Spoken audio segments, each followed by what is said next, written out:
Dans les rues d'Abidjan, c'est un spectacle désormais ordinaire. Des personnes connectées surfant sur leur téléphone mobile 24 heures sur 24. Avec 13 millions d'abonnés dans tout le pays, Internet est devenu un besoin incontournable dans la vie des Ivoiriens, avec des clients de plus en plus exigeants. Moi, je pense que la qualité de la connexion en Côte d'Ivoire est moyenne. On pourra avoir l'occasion d'avoir la connexion Internet beaucoup moins chère. C'est déplorable que certains réseaux n'offrent pas une qualité optimale. Peu d'entre eux savent ce qui se cache réellement derrière le réseau, comment Internet est distribué. Je sais que Internet utilise beaucoup de technologies qui ne sont pas vraiment à la portée des profanes. Comment l'Internet arrive dans mon téléphone, je ne sais pas. Je sais qu'il y a des maisons de téléphonie qui s'en chargent, mais bon, moi, personnellement, je ne sais pas. Derrière le réseau se cache en fait toute une architecture de technologies, d'infrastructures et d'acteurs. 5 opérateurs dominent le marché en Côte d'Ivoire. Orange, MTN, Move, VIPnet et Youmi. Chacun rivalise pour offrir aux clients de l'Internet haut débit à des prix concurrentiels. Comment Internet arrive-t-il jusqu'à nos ordinateurs et dans nos téléphones ? Comment les différents fournisseurs d'accès Internet font-ils pour nous offrir la connexion la plus rapide ? Avec quelle technologie et à quel prix ?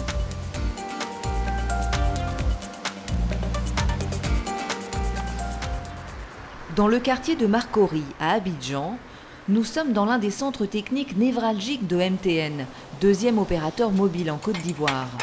Une antenne domine le ciel. On appelle cela une antenne relais. C'est à travers elle que l'Internet est répandu dans ce quartier d'Abidjan. Alors voilà, ici on est sur le site relais, la station de base qui nous permet de couvrir toute cette zone. Elle est composée de 7 tours, de ce pylône, qui a au-dessus d'elle les antennes panneaux et les antennes cylindriques. Ici, nous avons la technologie 4G. L'antenne, grâce à la station émettrice, diffuse ce signal à toutes les personnes, à tous les abonnés qui sont dans le périmètre.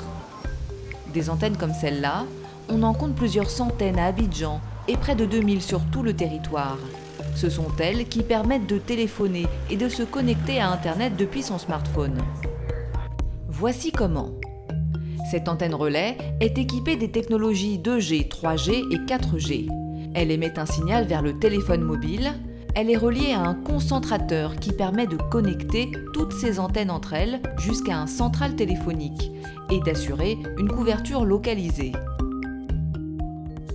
Si vous n'avez pas de réseau à un endroit précis, c'est que cette zone n'est pas couverte. Ou si c'est tout le temps, ça veut dire que cette zone n'est pas couverte. Si c'est momentané, c'est qu'il y a eu un problème spécifique pendant ce moment-là.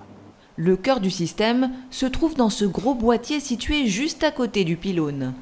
Ces antennes arrivent ici via les câbles pour pouvoir envoyer le signal Internet. Des équipements pour lesquels il a fallu investir beaucoup d'argent. Pour couvrir une zone, il vous faut forcément cet équipement qui est la station de base. Et c'est un équipement dont le coût peut varier entre 20 millions de francs CFA et 50 millions de francs CFA en fonction de la capacité et des différentes technologies que vous y mettez. Mais pour permettre aux abonnés de se connecter, les antennes relais ne suffisent pas. Il manque un élément essentiel que l'opérateur garde dans cette pièce souterraine comme un trésor. Donc ici, vous avez le câble sous-marin qui passe par la mer, qui arrive dans les centres techniques de MTN Côte d'Ivoire, qui permet à tous nos internautes, à tous nos abonnés à Internet d'être connectés à tout le réseau mondial d'Internet et qui offre une grande capacité. Ce câble, qui paraît anodin, parcourt en fait 14 000 km. C'est grâce à lui que les internautes en Côte d'Ivoire peuvent consulter des pages Internet hébergées à l'étranger comme Google ou Facebook. Baptisé WAX, il plonge dans l'océan depuis l'Afrique du Sud et longe toute la côte africaine en reliant 12 pays jusqu'au Portugal et l'Angleterre. 20 opérateurs, dont MTN, font partie du consortium qui gère ce câble sous-marin, qui a coûté 650 millions de dollars pour sa mise en service. Sans ce câble-là, vous n'avez pas d'Internet. Si un internaute utilise la 3G ou la 4G de MTN Côte d'Ivoire, dès qu'il va sur une page Internet pour aller consulter quelque chose sur un site international, tout le trafic passe donc des antennes, du téléphone aux antennes, des antennes au concentrateur et prend le chemin international en utilisant tout ce câble qui passe par la mer pour arriver à l'international. MTN n'est pas le seul à posséder un câble sous-marin. Orange en possède 2 autres baptisés SAT3 et ACE. Les autres fournisseurs comme Move ou VIPNet n'en ont pas aujourd'hui et doivent donc acheter de la capacité, comprenez de la connexion, aux opérateurs disposant de câbles pour permettre à leurs abonnés d'avoir accès au réseau international. Le réseau fonctionne comme une grande autoroute, un ensemble de nœuds interconnectés entre eux qui échangent des données et transmettent des informations. C'est via ce réseau que transite Internet. Orange, opérateur leader en Côte d'Ivoire avec 13 millions d'abonnés, bénéficie de l'un des réseaux les plus étendus dans le pays. Pour un opérateur, le nerf de la guerre, c'est le réseau. Il faut avoir un réseau qui est étendu, pour avoir une belle couverture de réseau. Il faut avoir un réseau data, 3G, 4G, très important et de bonne qualité.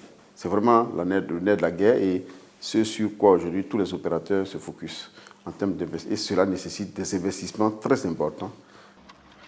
Depuis 2 ans, Orange Côte d'Ivoire a investi 280 milliards de francs CFA dans la modernisation de son réseau, notamment en déployant la fibre optique dans plusieurs quartiers d'Abidjan. Vous avez peut-être déjà vu ces panneaux. Ils signifient que votre quartier est fibré et que votre logement est éligible pour disposer de cette technologie très haut débit. Ce jour-là, à Cocody, les techniciens d'Orange se rendent chez un client qui vient tout juste d'emménager dans son nouvel appartement.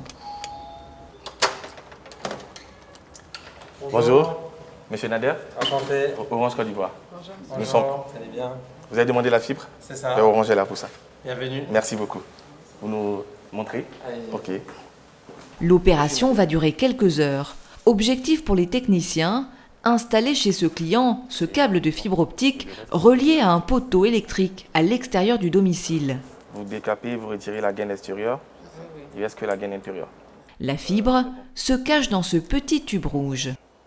La fibre, c'est juste un fil de verre, comme vous pouvez le voir. Voilà, tout transparent. Donc un fil de verre qui est gainé, effectivement protégé pour éviter que la lumière s'échappe, à l'intérieur duquel on diffuse des signaux lumineux qui permettent de pouvoir bénéficier des services très haut débit Internet. Ce petit fil de verre, scientifiquement, est le seul support de transmission qui n'a aucune limite aujourd'hui. Donc qui permet de transporter les données de façon illimitée. Grâce à ce fil de verre relié à une box, Monsieur Nader va pouvoir télécharger des vidéos à une vitesse très haut débit. Ça, c'est la fiche d'étude, voilà, dans laquelle on confirme avec vous toutes les installations qui ont été faites dans la maison. Il n'y a pas photo en fait, on télécharge beaucoup plus rapidement, c'est vraiment le jour et la nuit. 30 000 logements à Abidjan sont aujourd'hui équipés avec la fibre d'Orange qui ambitionne à terme de couvrir toute la ville. Problème, ce réseau filaire reste soumis à de nombreux aléas. Ce mardi 12 juin, à la direction technique d'Orange, réunion de crise. Plusieurs câbles de fibre optique ont été volés dans la zone de Biétry. Yapi, est-ce que tu peux me faire le point de la situation du réseau à Biétry? Il y a eu beaucoup de vols et de sabotage du réseau ce week-end. Ce qui a été constaté concrètement, c'est qu'on a 17 boîtiers de raccordement des câbles optiques qui ont été emportés et les fibres ont été coupées. Donc, ce qui a isolé près de 400 clients, dont une centaine de clients entreprises. Les équipes techniques ont travaillé à raccorder, à souder et à rétablir le réseau. Malgré les réparations, plusieurs dizaines de clients restent toujours privés d'Internet. Alors le responsable des interventions techniques va s'assurer qu'ils ont été pris en charge. Vous avez commencé le phoning, où vous en êtes, tout ça. Tu peux me faire un point, s'il te plaît? D'accord. On a commencé le phoning sur 200 clients. Il y en a d'autres qui se plaignent de lenteur et ou d'absence de TV. L'enjeu est clé pour Orange, en termes d'image et en termes d'impact financier. C'est des clients qui vont se désabonner, qui vont à la concurrence. C'est des clients pour lesquels, pour le garder, et vu le préjudice qu'ils ont subi, nous devons réparer ce préjudice par un geste commercial. Et ça se traduit en perte de chiffre d'affaires pour Orange Côte d'Ivoire.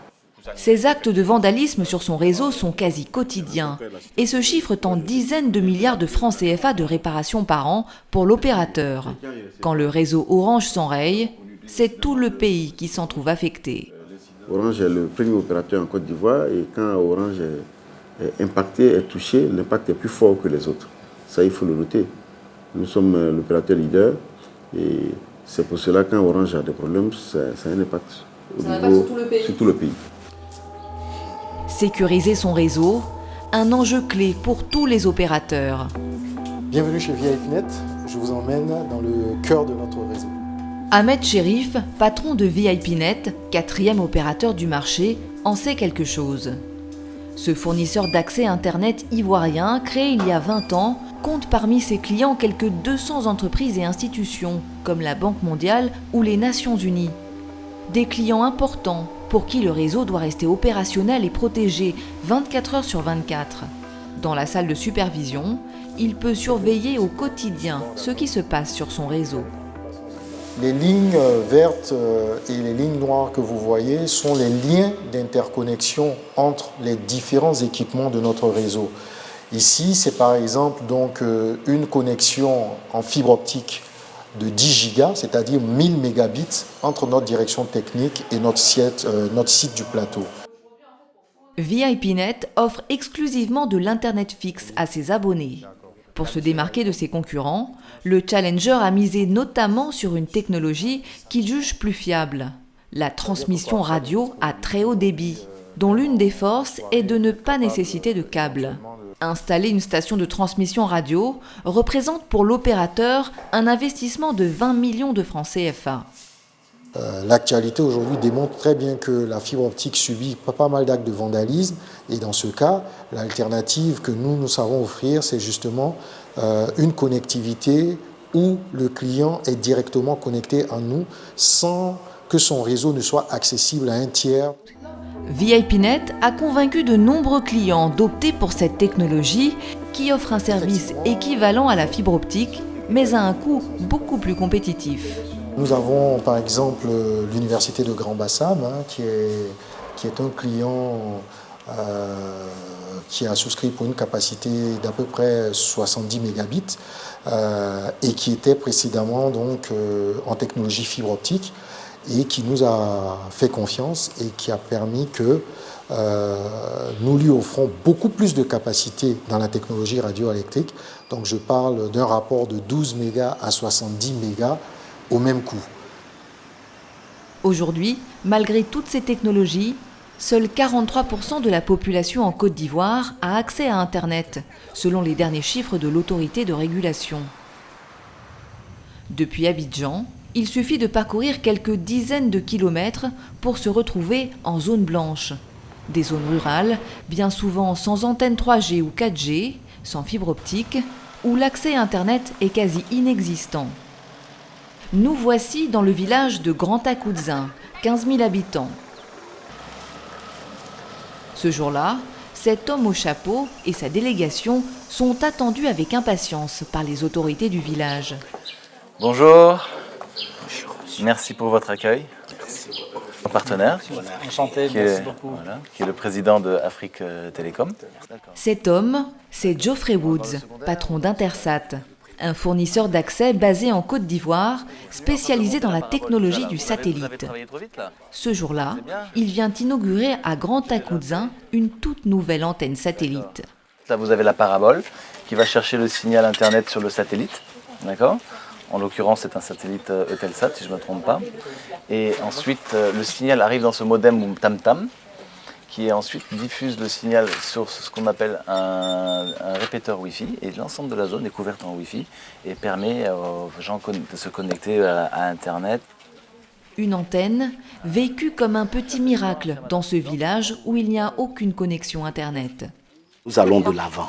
Je pense que ça permettra à toute la population, à la jeunesse surtout, de se connecter sur certaines bases de données et de vivre effectivement ce que nous voulons arriver à l'émergence en 2020. Bientôt, grâce à cette parabole et à son kit tam-tam, c'est toute la population du village qui pourra se connecter en Wi-Fi, en venant dans ce kiosque. Elle devra pour cela acheter des coupons, 150 francs, 1 heure de connexion. L'accès à Wikipédia est gratuit. La solution a été conçue et développée par l'opérateur européen Afrique Télécom, partenaire d'Intersat. Ce qu'on y gagne, c'est le déploiement de solutions satellitaires partout et des nouveaux clients dans des zones où les opérateurs mobiles ne vont pas. Donc on élargit, il y a 700 millions d'Africains qui n'ont pas de connexion Internet aujourd'hui. 70% de la population. C'est ces gens-là qu'il faut servir. Donc si les grands opérateurs n'y vont pas, il faut que des petits opérateurs s'en chargent. Coût de l'installation de la parabole et du kit Tam-Tam pour Intersat, 1 300 000 francs CFA. Un coût très faible comparé aux installations des opérateurs mobiles. Jusqu'à 50 millions de francs CFA pour une antenne relais 4G. Et parce que le coût de l'investissement est faible pour Intersat, les tarifs proposés aux populations locales sont accessibles. Et aujourd'hui, l'accès à Internet via le satellite, c'est démocratisé. Ça coûte beaucoup moins cher. Aujourd'hui, on est capable de faire, vous voyez, comme vous avez pu le voir, des connexions avec des coupons prépayés de la solution Tam-Tam. Une demi-heure, ça coûte 100 francs CFA. Donc, et on a des débits corrects. Et donc c'est n'importe où en Côte d'Ivoire, une zone où il n'y a même pas d'électricité, avec une batterie solaire, avec un système solaire, on peut fournir de l'Internet. On peut interconnecter des dispensaires. Les possibilités sont énormes. L'opérateur a équipé 14 cybercentres villageois à travers tout le pays, comme celui-ci à Akupé, qui permettent à la population privée d'Internet de venir se connecter à faible coût. Une grande avancée pour les villages, mais une goutte d'eau dans ce qu'il reste à faire pour réduire la fracture numérique en Côte d'Ivoire.